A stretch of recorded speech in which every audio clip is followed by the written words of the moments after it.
tani do të flasim me një psikologe, me Mireta Pestishëm, pse ende në fakt e kemi si tabu edhe që ende konsiderojmë diçka jo krejtësisht normale në publik në qoftë se bëhet gjithdhënia, mirë po sipas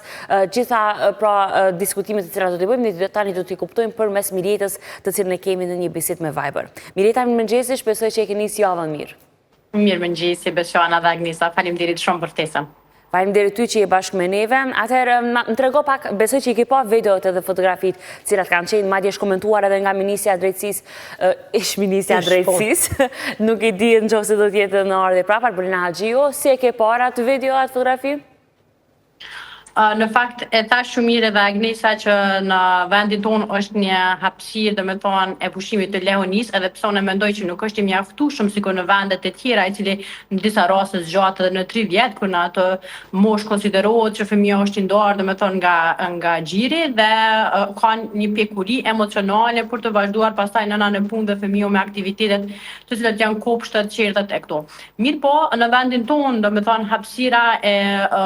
pushimeve të lehonis është më e shkurt. Mirë po, në këtë rast nuk ka të bëjë me pushimin e lehonis, apo nuk ka të bëjë ndoshta me kthimin në punë të saj, po e them ndoshta detyrimisht. Mirë po, megjithëse ka qenë një kthim i dëshiruar në punë, ose me orar të pjesshëm të punës, duke munduar që fëmiu si gjithsecila nën ta lëmë me dikon të afërt. Mirë po, në këto raste, kur kemi të bëjë me gjithdhënien, ne deri vonë jemi paragjykuar, pasi që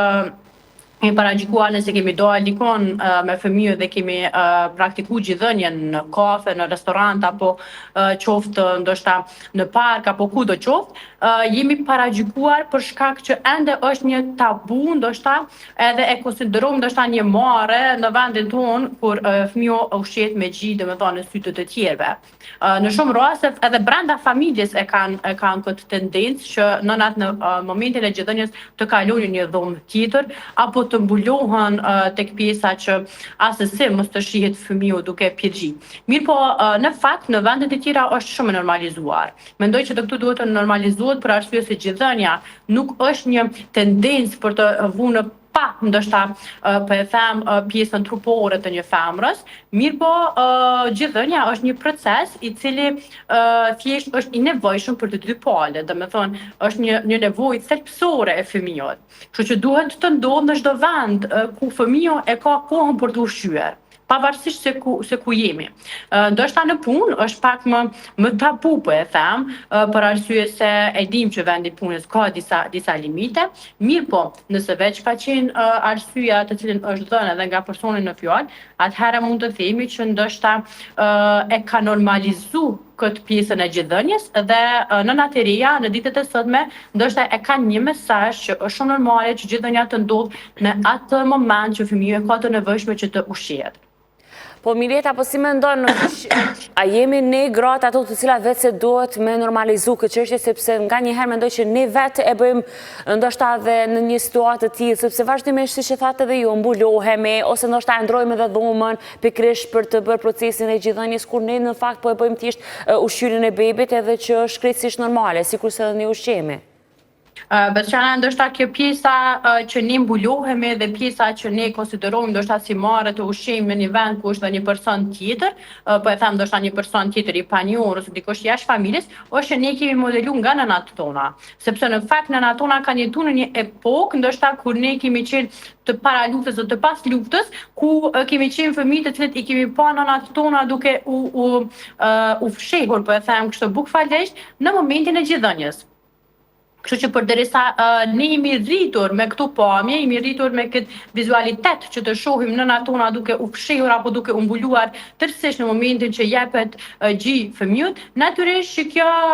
kjo pasqyrë ka kalu edhe tek pjesa që ne sot domethënë se si u ushqejnë fëmijët. Mirë po, prapë e kemi një fyrje të kësaj tabus, sepse unë shoh shumë nëna të reja, kam praktikuar edhe vetë, mi po shoh edhe nëna të reja, të cilet në fakt edhe në kafe, në fakt edhe në restorant, në shesh, në park,